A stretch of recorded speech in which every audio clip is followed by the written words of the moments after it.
This Week with Bob Mueller on News 2. This week, my child doesn't have a right to, or doesn't have access to education like other children. Parents sue the governor and the state over a ban on mask mandates. Stop the masks. The Williamson County School Board, in a divided vote, ends mask mandates for students. Parents are being pushed out. In Washington, parents demand a role in deciding what is taught to their children. They seek a parent's Bill of Rights. It's political in nature. It's not related to medical data. Reaction to the governor signing a COVID omnibus bill that bans mask and vaccine mandates. More in our This Week cover story. America's moving again, and your life is going to change for the better. President Biden signs a $1 trillion infrastructure bill, something his two predecessors could not achieve. It has dawned on me that we may not yet have even scratched the surface.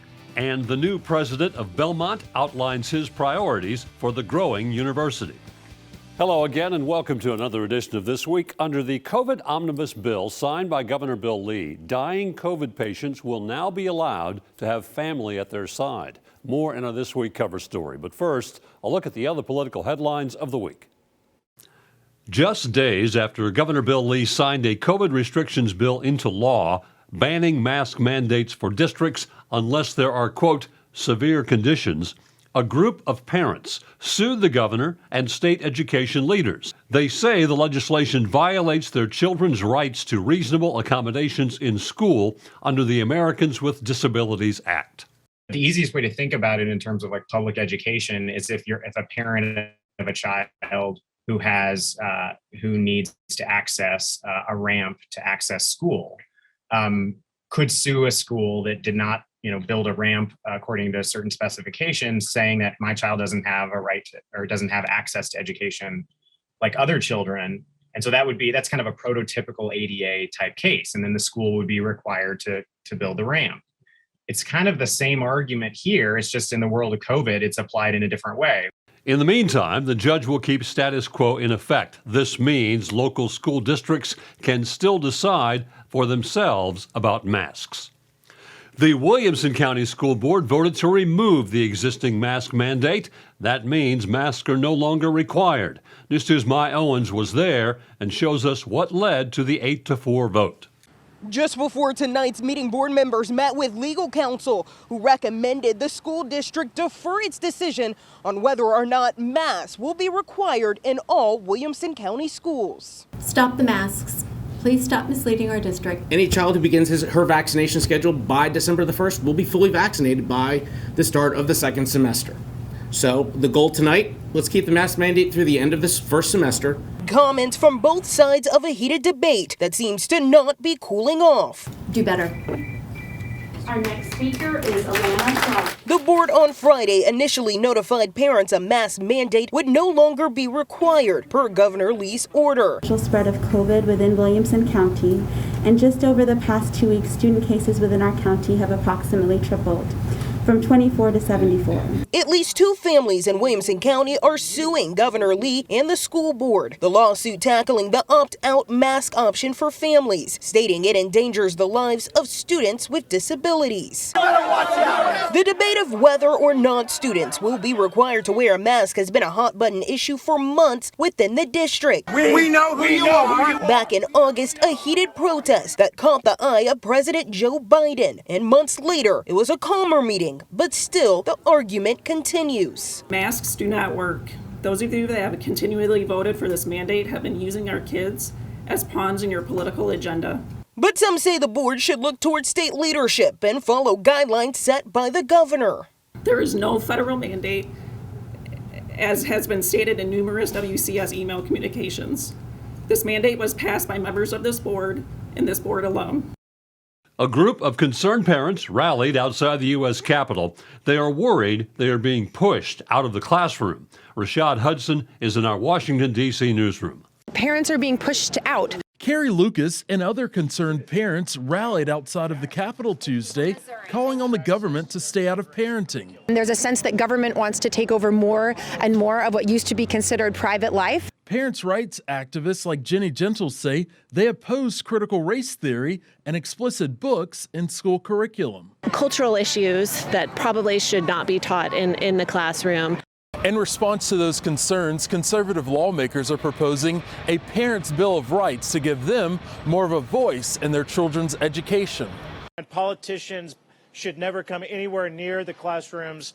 Republicans like Indiana Congressman Jim Banks are also pushing legislation for parents to have access to their child's curriculum. Parents have a right to know what their kids are taught. But Ohio Senator Sherrod Brown says parents already have a say in education. That's why we have school board elections with those decisions made locally by whom you elect on going to a school board member and saying, please change this policy.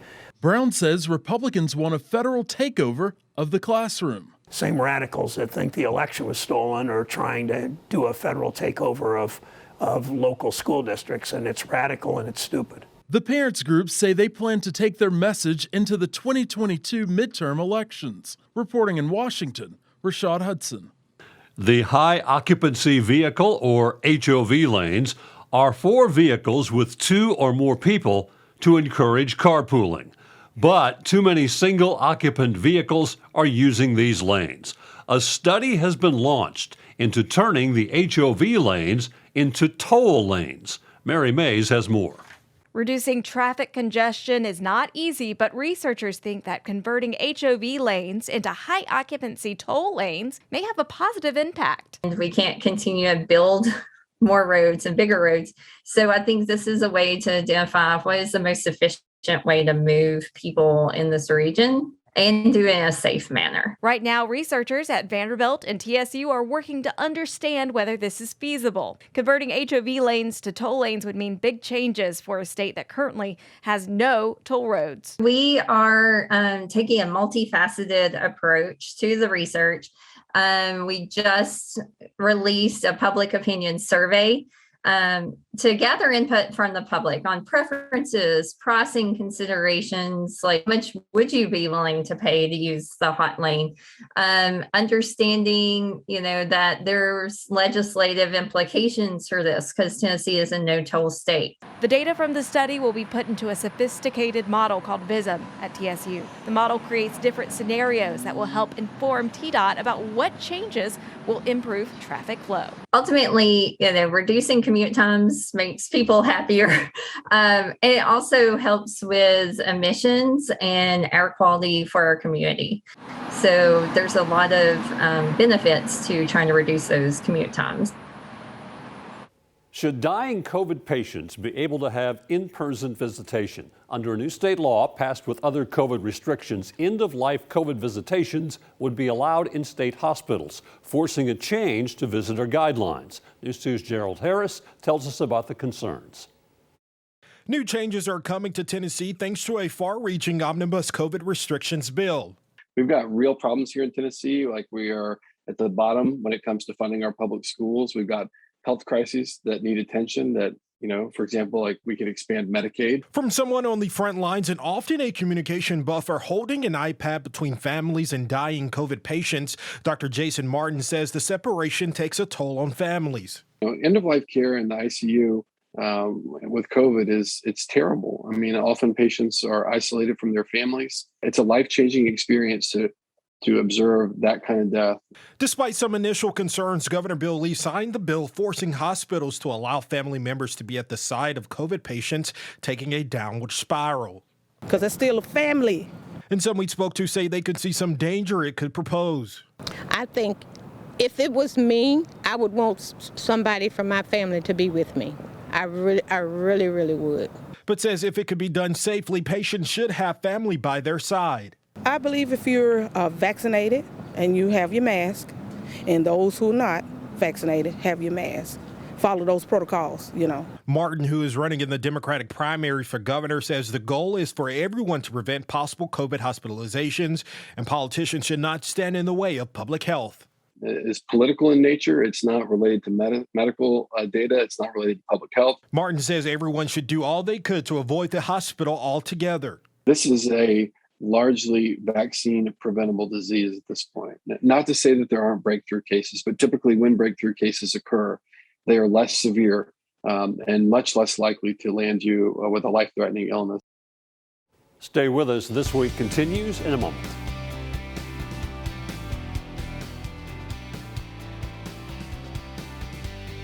Welcome back to This Week. A very rare sight in Washington, a bipartisan bill signed into law. Republicans joined the president at the White House as he signed the $1.2 trillion bipartisan infrastructure bill into law. Here's ABC's chief White House correspondent, Cecilia Vega. At the White House today, surrounded by lawmakers from both parties, President Biden signing that massive infrastructure bill, a key piece of his economic agenda, and now a campaign promise fulfilled. My message to the American people is this: America's moving again, and your life is going to change for the better. It is a much-needed win in the face of polls showing his approval sinking. Today, the president saying he's focused on what Americans are talking about at the dinner table and showing the country is catching up to other nations. Now, according to the World Economic Forum, we rank 13th in the world. Well, that's about to change. Things are going to turn around in a big way. Because of this law, next year will be the first year in 20 years American infrastructure investment will grow faster than China's. We'll once again have the best roads, bridges, ports, and airports over the next decade. The massive $1.2 trillion plan sets aside $110 billion to repair aging highways and bridges, $39 billion for public transportation, and $65 billion for high-speed internet. The president describing families struggling to find access. No parent should have to sit in a parking lot at a fast food restaurant again, just so their child can use the internet to do their homework. That's over. 32 Republicans voted for the plan. Ohio Senator Rob Portman, a lead negotiator. This is what can happen when Republicans and Democrats decide we're going to work together to get something done. On the other side, moderate Kyrsten Sinema of Arizona. This is what it looks like when elected leaders set aside differences, shut out the noise, and focus on delivering results on the issues that matter most to everyday Americans. For some Americans, the impact will be felt immediately. New Yorkers won't see a subway fare increase or service cuts. Kentucky and Ohio hoping for much-needed repairs on the Brent Spence Bridge. And in Louisiana, the Calcasieu Bridge in desperate need of a fix. But the White House acknowledges many projects will take time. When will Americans start to see this in their communities in a very real way? Well, there are some components that we are going to see rather quickly and some that will take a little bit more time. This is not designed to be a stimulus bill. This is designed to be something that is spent out over time.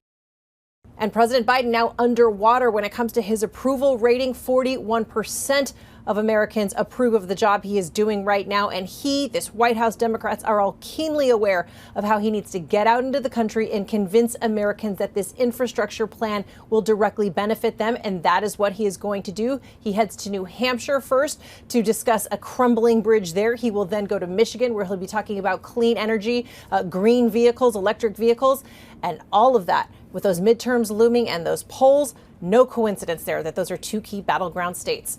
I'm Cecilia Vega at the White House. Tennessee Congressman Jim Cooper attended the signing of the bipartisan infrastructure bill.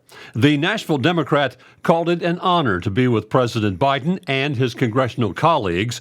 Cooper added, "This bipartisan bill is the biggest infrastructure investment in history, bigger than the Transcontinental Railroad, the interstate highway system, or even electrifying America.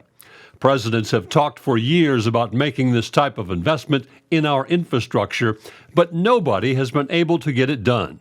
President Biden getting this over the finish line is a huge landmark of success for every American." Tennessee senior senator, Republican Marsha Blackburn, said in a statement to News 2, quote, "Biden's infrastructure bill is a gateway to the Green New Deal and the socialist Build Back Broke agenda. Our children and grandchildren cannot afford the radical left's never-ending spending spree." Tennessee's two Republican U.S. senators, Blackburn and Haggerty, both voted against the infrastructure bill. Tennessee's 7 Republican congressional members, Harshbarger, Burchett, Fleischman, Desjarlais, Rose, Green, and Kustoff, also all voted no. Only Tennessee Democrats Cooper and Cohen voted in support of the bipartisan infrastructure bill.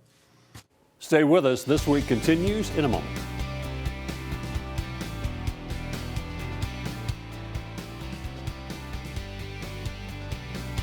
Welcome back to This Week. Dr. Gregory Jones is the new president of Belmont University, coming to Nashville from Duke University. Dr. Jones replaces Dr. Bob Fisher after serving 21 years as Belmont's president. This week, Dr. Jones addressed the Nashville Rotary Club, expressing his goals for Belmont University. That commitment to diversity that's a mark of that bowl is also a focus of what we want to be focused on in terms of diversity, equity, and inclusion as a mark of who we are at Belmont. We've got a lot of work to do in those areas, and we've undertaken initiatives already in terms of expanding our engagement. We had the largest percentage of students of color entering Belmont this fall at a little over 20%. We hope to improve that. We have a new program for recruiting faculty of color through targets of opportunity, and a task force that's actually focusing on how to increase our engagement with Hispanic and Latino people in a variety of arenas as we look toward the next several years. And so that's an important theme for us going forward. And to help drive social innovation. We're working on that to improve the lives and relationships and communities in Nashville, in Middle Tennessee, and beyond. That notion of data-driven and social innovation is to improve those neighborhoods. We're working with Nashville Health and former Senator Bill Frist on a data health platform that can help us identify. We're focusing initially on hypertension and to get down to the neighborhood level and then find partners and to develop social innovation to help communities thrive. Social innovation is not just providing services, it's actually trying to improve the material condition and doing it in a data-driven way. We're developing this collaborative. We're also developing a data warehouse with data from across the state of Tennessee. We hope to have that fully up and running in the spring so that we can help regions, both Nashville and the broader rural areas in Tennessee, as well as Memphis and Knoxville and Chattanooga. We want to help all regions thrive. If Nashville is thriving, but the rural areas around us aren't thriving, that will ultimately be particularly good for Nashville. We want this to be a real asset, and we're hoping to focus on particularly patient care as well as community-based care. And that level of community engagement is really important to the new College of Medicine, embodying the commitments that Thomas Frist Sr. and Thomas Frist Jr.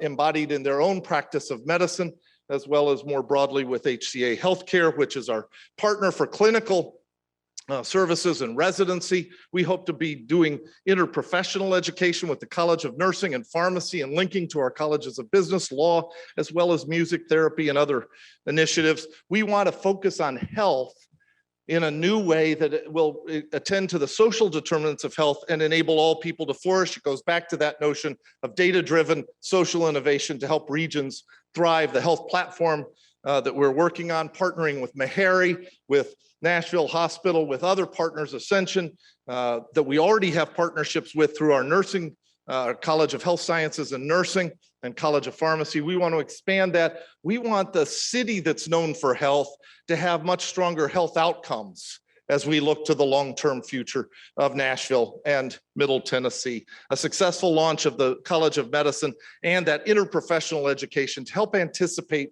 where health is going to be very important for us, and we can only do it in partnerships with all of you across Nashville and Middle Tennessee.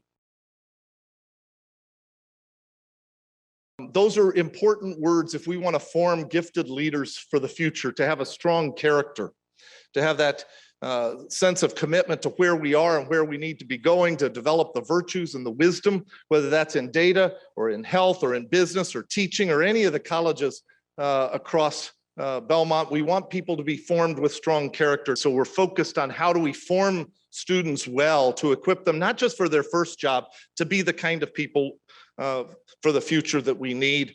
Part of that is also having a strong sense of purpose. We're working on some projects with the Arthur Vining Davis Foundation, the Kern Family Foundation, about infusing purpose across the campus. Susan and I will be teaching a course next spring for undergraduates about developing purpose, having that North Star that will guide you long after your first job or where you end up in terms of family relationships and locations and jobs, to have that strong sense of purpose and with an entrepreneurial mindset. And with that entrepreneurial mindset that's always anticipating where we might go, we can only do that as we serve and as we develop intrinsic partnerships and not merely transactional relationships. As I engage people in Nashville, in this community, in the broader region, and see the opportunities, it has dawned on me that we may not yet have even scratched the surface of what the possibilities are for the ways in which Belmont can serve and partner to enable Nashville and Middle Tennessee to be even stronger than it is today. Stay with us. This Week continues in a moment.